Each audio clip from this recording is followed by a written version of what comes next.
These 3 mistakes will save you over £10,000 with your Airbnb business. The 3 points that we're about to make are based off people who have lost money because they didn't know about these things.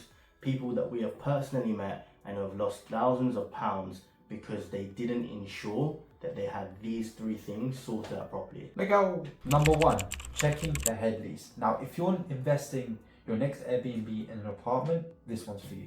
So essentially what a head lease is an agreement between the person who owns the flat or the person who's going to rent out the flat and the freeholder who owns the whole building and the land it sits on. Now you'll find in a lot of very popular areas like Manchester city centre, a lot of buildings in London, especially if they have concierges, they have head lease restrictions which actually don't permit you to use the building or use the property for short-term lets, i.e. Airbnb. Now we were at a networking event once and somebody came up to us, they'd seen some of our videos and we got talking, and basically they explained to us that they were in a bit of a pickle because they got an Airbnb in a prime central London location. I think was it Kensington or Chelsea? One of the two? Yeah, I think it was South Kensington. Yeah, so in Kensington, they've had it for 6 months.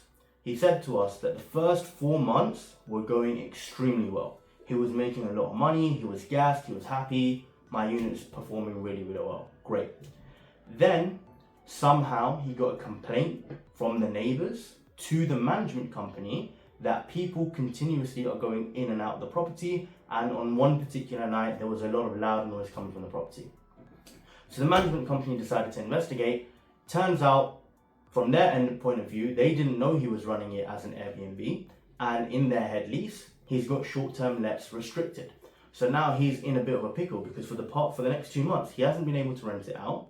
He's having a hard time breaking the contract with the landlord because they've got a 12-month contract, a 3-year contract with a 12-month break clause, and he's just basically paying rent, paying bills every single month for the past 2 months, but he's not making any money. Not just that, but he's also paying fines because if you don't act accordingly and act correctly to the lease, they will fine you. So that's point number 1, that you really need to make sure that you've done your due diligence on, I guess, the terms and conditions of the property. Make sure there is no restrictions on short-term lets within the head lease. You want to speak to your landlord, confirm that, get it in writing, make sure you've seen the head lease, and then and only then proceed if it is an apartment. The second thing that causes people to lose money is not doing enough research in the area and making sure there is a good demand for short-term accommodation. Now, this is a very simple point, but it's so effective and important that you get it right. This will either make or break your next Airbnb investment. When we're looking for our next Airbnbs, even the ones that we've got right now, we see if there's any stadiums or any, for example, rugby stadiums, football stadiums, or anything like that that's there. Or let's say, for example, the ones we have in Liverpool was really, the timing that we got it was really good because they were building the Everton stadium. So it was good for stadiums because it's Liverpool stadium, but they're also building another stadium. So they're regenerating a part of Liverpool that needed contractors to be there for a period of time. And of course, they need somewhere to stay. Another thing people forget is hotels. If hotels are profitable in the area and there are a lot of them, that means there's a demand for people to stay there on a short-term basis. And looking at these things and doing your due diligence, because I know there's so many properties, so many apartments, so many houses that look very good. The rent is cheap and it just looks like an amazing place to house guests. However, when you do your due diligence in the area, the occupancy is low, there's no projects going on, there's no attempt from the council or from the government to regenerate it. Like for example, Manchester, that's been heavily spoken about regeneration of the whole city, not just the United Stadium, but the whole city. So look for those things when you're looking at your next Airbnb. Yeah, you want to look for city centres, you want to look for hospitals, you want to look for if there's any development work going on in the area, because you need to make sure that there's a reason people are going to come and book your property. Just because a property looks nice, that doesn't mean it's going to work for Airbnb. I just said that. Yes. So you waffle so much. No, I didn't. The final key point and the key mistake you should avoid is by having the right cleaning team. Now, this is essential for your Airbnb business. Yeah, so your clean team are literally like a second pair of eyes. And we know someone where they ended up hiring cleaners that were cheap and they did a good job with the clean, but they were just super, super unreliable. Where they had a back-to-back booking, the guest checked out and another guest was coming in, I think it was the same day or the next day. So he's assuming that the cleaners have checked the channel manager, noticed that there's another booking and gone in to clean between the short time frame in which they can go in and make the property ready for the next guest. Turns out, when the guests get there, they see all of the rubbish left by the old guests and they're disappointed and they're pissed off. So they call the host is spamming the cleaner's not picking up. What is he meant to do? So then he has to go and pay extra to get a same day call out from another cleaner. That cleaner comes in, sorts out the property, but obviously the guests are super disappointed. They leave a bad review. He's lost money by having to pay almost double for a one-time clean, and it's just a huge nightmare. So if you don't have the right clean team, it's going to make your life very, very hard. What a good clean team looks like is somebody that's consistently communicating with you. They're consistently giving you updates of what the property is looking like. So our cleaner, she'll send us a picture every single time a property has been turned over, and she'll show us what the condition of the property is. If there's any sort of damages, if there's little scratches on the wall or something's not working properly, she will notify us so we can fix it straight away.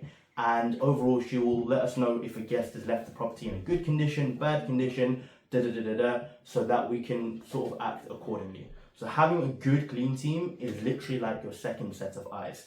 Without it, it makes your life very hard, it makes your life very stressful, and you might just end up in that same situation where a guest checks in and they're in for a nasty surprise. And when you're managing the properties yourselves, having a cleaner there makes life so much easier. So when you get that sorted and you're managing your properties, 80% of the work is done because they check the listings on, for example, if we use a software like Uplisting, so you don't even need to talk to them. If you get someone that's on it, a cleaner that's on it, they'll look on Uplisting, they'll look at the next guest and they'll know when to come in and they don't even need to tell you. Yeah, exactly. It's just so automated. Sometimes we don't even know if the cleaner's, well, we know that the cleaner's gone in and out, but we don't need to worry if the property's been cleaned because they're just that consistent, they're that reliable. And if any issues do come up, they let us know at least 24 to 48 hours in advance so we can sort of sort out a replacement for that date. So those are 3 mistakes. I promise you it will literally save you thousands of pounds if you're going to get into the Airbnb business. Make sure you like, comment and subscribe. Comment the word goat for Bants. Don't do that. Goat. Do that. And we'll see you in the next video. Okay.